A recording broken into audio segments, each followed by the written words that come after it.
Hello, Angie Gerber here, and welcome to my podcast, Awareness. Once you know, you can't unknow. A place you can come to start thinking and shifting your thoughts to finally create the results you truly, truly desire. It'll shift your mindset and give you strategies to get out there and get it done. Let's get started. So today I want to go back and touch base on my story. I know I talked about it in February on my, I believe it was 6 or 7 year sobriety date. That week I shared a little bit about my story back in February, and the whole issue of, alcohol especially just keeps coming up as I'm talking to other coaches. The people they're talking to, it just seems to be a reoccurring theme. And I thought, well, why not dive in a little bit more? Again, if it can help one person, then it's worth being pretty vulnerable and saying a lot of stuff that at one point I never ever thought I would say out loud. But I really think it's time. And there are just so many people hurting. And right now, especially in the world of real estate and really just in the world in general, there's a lot of high emotions. It's tough. It's a tough market. It's a tough place to be. So many people are overspending or compensating or just having a really hard time. And as I know, with hard times comes retreats. You retreat into yourself, or you take retreats and timeouts, or you use something to help you feel better. And for me, that was alcohol.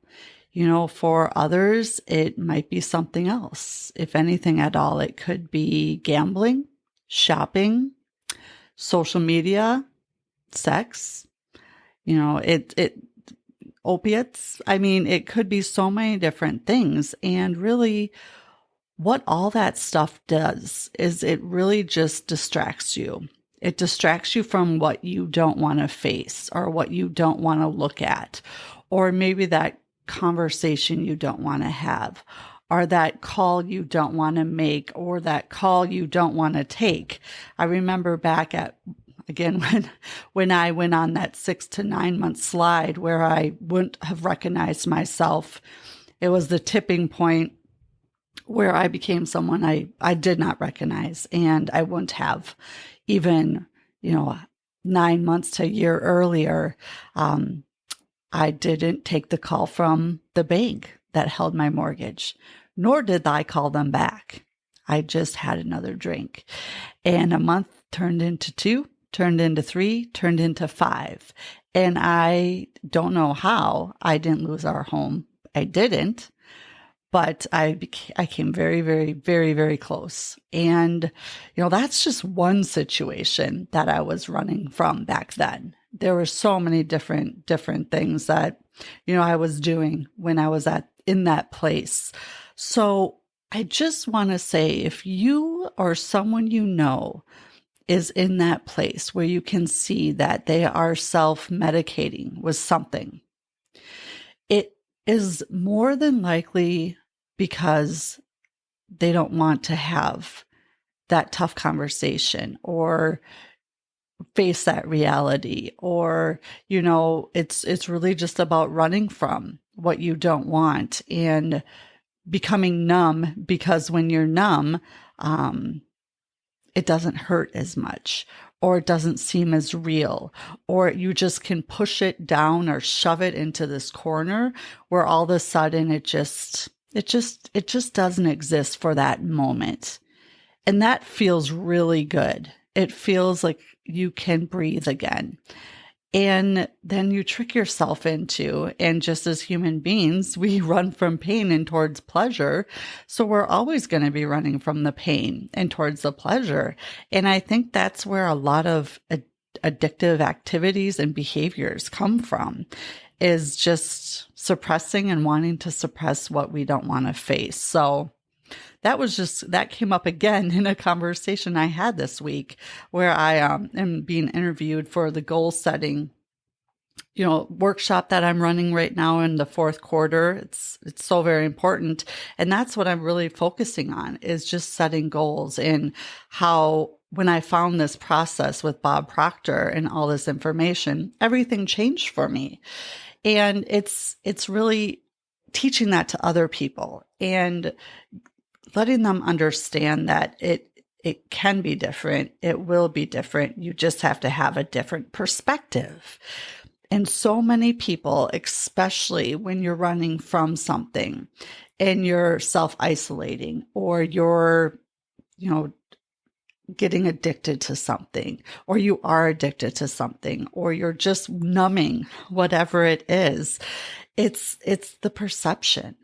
It's getting a different perception, and really understanding that these blinders that you put on and just trying to get through the day, it's only temporary.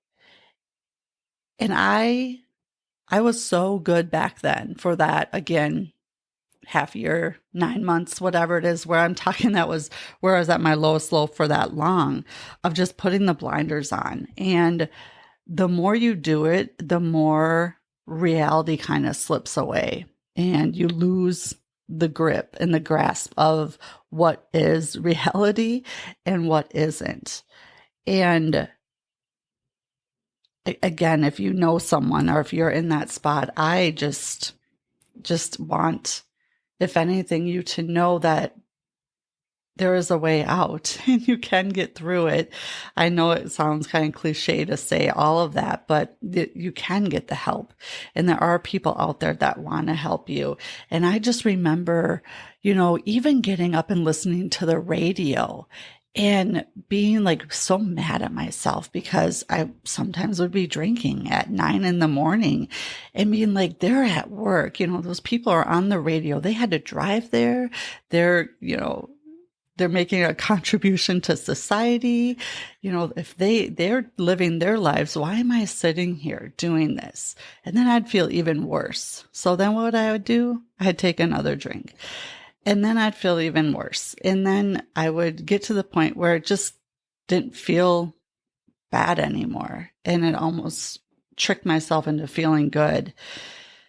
And in doing that, I could make hundreds of podcasts of story after story after story of how I failed really miserably and was a person that I would never want to admit I was at that time. But I'll spare you all that, and I'll give you some of the highlights. I had 2 little kids. I have, the oldest is in college now. I have a 14-year-old and 11-year-old. So you can imagine 7 years ago what ages they were.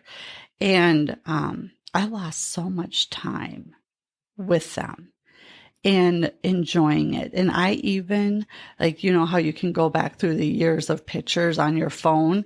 At least my phone keeps, every time I get a new phone, it transfers over. And I go back to 2014, and I remember some of these pictures I took. Some of them I don't remember because I wasn't of the right mind to. And it just tears my heart out. And at the same time, it makes me so grateful for where I am today. And I know I shared in my first episode that's called My Story. If you want to go back and listen to it, we do recover. And this is controversial, I know that, but I am in recovery, but I'm recovered, meaning that I still see people that are in active recovery, meaning after 10 years, they're still fighting every day. You hear the whole saying, take it one day at a time. And in the beginning, for me, it was truly 1 second at a time. And then when I took enough seconds, I got a minute. And then when I took enough minutes, I got an hour. And then when I got enough hours, I got a day. But it was really, really difficult. And I had no idea how I was going to do it. I just knew that if I didn't, I was going to lose everything. Because I will tell you that, when you have You have thrown yourself in such financial ruin, and you don't take the calls and you ignore them thinking that it's just going to go away, and you have no money. One of the lowest points that I got was taking money out of my kids' piggy banks for drinking. So I could go get a $5 little thing of wine at the liquor store at 9:05 or 9:10 because they opened at 9. I mean, wow. How do you get there? How do you get there? And it happens, and it happens all the time, and it's just continuing to happen. And I know with the few years we came out of with COVID and all that crap that happened, and where we're at today and where we're going, it continues to be a huge, huge issue for people. I'm still married. We just celebrated 16 years of marriage and many more together. But I will tell you, some of the things that I said repeatedly to my husband when I was drinking or drunk were some of the most horrific things you can say to another human being, truly. And I think about it, and I think if a man had said what I said to a woman, the outrage. He's 6 foot. He's never laid a hand on me, and I would never lay a hand on him because, he could literally hold my wrist and I wouldn't be able to move. But I slaughtered him with my words, like truly said some of the most grotesque things you can say to another human being. And I think about it, and I think about why would I do that? And it truly is kind of the saying that you hurt the people that are the closest to you. You think about how you treat a stranger versus how you treat family. And it can be true in some cases. And, it took me years. I've been, like I said, I've been sober since February of 2017. And I can remember like the first 3 months were tough. I would say the first, again, seconds were the hardest, and then it got easier. But by the 3rd month in, it's like a switch flipped, and I was like, okay, I've made it through this desert. I got water. I'm on the other side of it. And I was just like, and a switch flipped, and I didn't need to go to AA anymore. I didn't need to be in that environment, which did save my life. I mean, I went into these rooms for the first 3 months and said things that I would never say to people that have known me my whole life. I felt normal for the first time that I had in months. I felt like I wasn't the craziest person in the room at times. And it was just, it served its purpose. And then it was like, I found Bob Proctor, and I found gratitude, and I found taking 100% responsibility for everything I had done and where I was, and quit being a victim and show up and be a leader for yourself, a leader for your family, a leader for your clients, a leader for life. And everything changed so quickly for me. And I just, the switch flipped, and then I went into action because you can imagine I had a lot to repair, probably the most with my husband. And I mean, I would go out still it probably took 2 years of me going out like with friends or, going to a happy hour or to dinner, if he wasn't there, where he would still look at me sideways when I walked in, and he would just be examining me, because he didn't trust. And he was so, I can imagine. I mean, he could write his own book. He could have his own podcast. He could, tell some stories and come from 100% completely different perspective than me. But I had a lot of trust I had to build back, and a lot of damage I had to repair. And I'll tell you, I'll be doing that till the day I leave this earth. I mean, you can't hurt someone the way I hurt him. And Forgive yourself, absolutely. But just, you can't take it all back. You can make it as better as you can, but it's never going to be the same. So what you have to do then is you have to start at that point of it never being the same and accept that, accept responsibility, and build from there. But don't beat yourself up like I did for so long, over and over and over. And I still have things in my life that I'll probably get to eventually here on this podcast that I definitely beat myself up about and that hold me back. And this one is just the easiest one for me to talk about right now because there's such a need for people to share their stories, for people to let other people know that they're not alone, that they're not crazy or lost or broken. I mean, I thought I was so broken. And the truth is that we are born in our Creator's perfection. We are spiritually, beautifully perfect. What happens is we forget that along the way. And we let all this crap layer upon layer upon layer. And all of a sudden, our perfection's so far down that we can't even imagine it's still there. So it's in doing the work, and it's taking off layer by layer by layer and facing the dragon, slaying the dragon, one at a time. Because once you slay that first dragon, the next one's going to come up. And then you have to slay that huge dragon that you don't know how you're going to do it. And then the next one will come up. And, it's really just, it's about taking a different perspective. And that is what Bob taught me.